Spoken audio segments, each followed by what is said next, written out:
जल्दबाजी। शिक्षाप्रद कहानी। दो बौद्ध भिक्षुक एक मठ में रहा करते थे।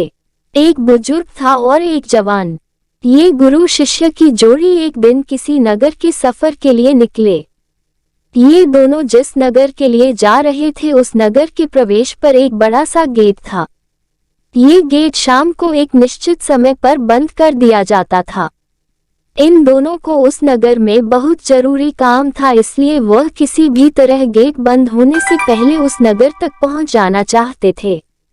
लेकिन सिर्फ समय ही उनके लिए एक बाधा नहीं थी, एक और बड़ी बाधा थी इस नगर के रास्ते में आने वाली एक नदी। दोनों गुरु शिष्य बड़ी जल्दी में अपने सफर को खत्म करना चाहते थे। दोनों बड़ी तेजी दिखाते हुए उस नदी तक पहुंच गए, जिसे पार करके उन्हें नगर के उस गेट तक पहुंचना था। बारिश का मौसम था, इसलिए सामान्य रूप से जितना उस नदी में पानी होता था उससे ज्यादा था। दोनों ने नदी तक पहुंचने के बाद समय देखा तो अब नगर के गेट बंद होने के लिए ज्यादा समय बचा नहीं था। ज्यादा पानी होने की वजह से वह दोनों नदी में तैर कर जाने का रिस्क नहीं ले सकते थे, इसलिए गुरु ने इधर उधर देखा तो उसे एक जगह पर एक नाविक बैठा हुआ नजर आया। गुरु ने नाविक को नदी पार कराने के लिए मना लिया। नाविक के साथ दोनों गुरु और चेला नाव में सवार हो गए और नाविक को कहने लगे कि जरा जल्दी इस नदी को पार करवा दो। नाविक जरा अलग ही किस्म का शांत स्वभाव का आदमी था।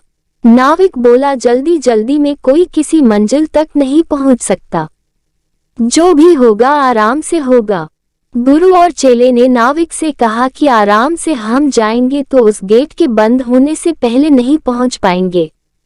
नाविक बोला, आराम से जाओगे तो ही पहुंच पाओगे, जल्दबाजी करोगे तो नहीं पहुंच पाओगे। नाविक अपनी गति से बिना उनकी बात सुने उन्हें किनारे तक ले गया। किनारे पर आते ही गुरु और शिष्य ने बहुत जल्दबाजी दिखाए और वह गेट की तरफ दौड़ने लगे। नदी किनारे से गेट तक का रास्ता बड़ा पथरीला और झाड़ियों वाला था। जल्दबाजी में बूढ़े बौद्ध भिक्षुक का झाड़ियों में पैर फंसा और वह गिर गया। गिरते ही पत्थर से उसके सिर पर घाव बन गया और काफी खून बहने लगा। शिष्य ने जो आगे निकल चुका था वापस आकर अपने गुरु को उठाया और उनका घाव साफ किया, उन्हें बिठाया। तब तक नगर का दरवाजा बंद हो गया। अब उन्होंने उसी नाविक को मदद के लिए बुलाया और उसकी झोपड़ी में जाकर रात बिताने की व्यवस्था की। जब गुरु को थोड़ा अच्छा महसूस हुआ तब नाविक ने उससे कहा कि आप लोग मुझसे ज्यादा ज्ञानी हैं, लेकिन मेरे थोड़े से ज्ञान पर जो मैंने किताबें पढ़कर नहीं बल्कि अनुभवों से पाया था आपने ध्यान नहीं दिया। अगर आपने मेरी बात मानकर आराम से गेट की तरफ गए होते तो आज आप मेरी झोपड़ी में रात बिताने के बजाय नगर में आराम से रात बिता रहे होते। दोस्तों, हम भी अपने जीवन में इसी तरह जरूरत से ज्यादा जल्दबाजी दिखाते हैं और इसी जल्दबाजी में हम कुछ ऐसी गलतियां कर बैठते हैं जो खुद ही हमें अपनी मंजिल तक पहुंचने से रोक देती है।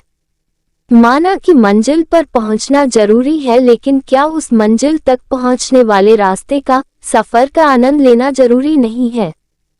इस वीडियो में आपको कुछ भी अच्छा लगा हो और कुछ सीखने को मिला हो तो प्लीज चैनल को सब्सक्राइब और वीडियो को लाइक, कमेंट, शेयर करना मत भूलना। हम आपके लिए अच्छे कंटेंट लाते रहेंगे।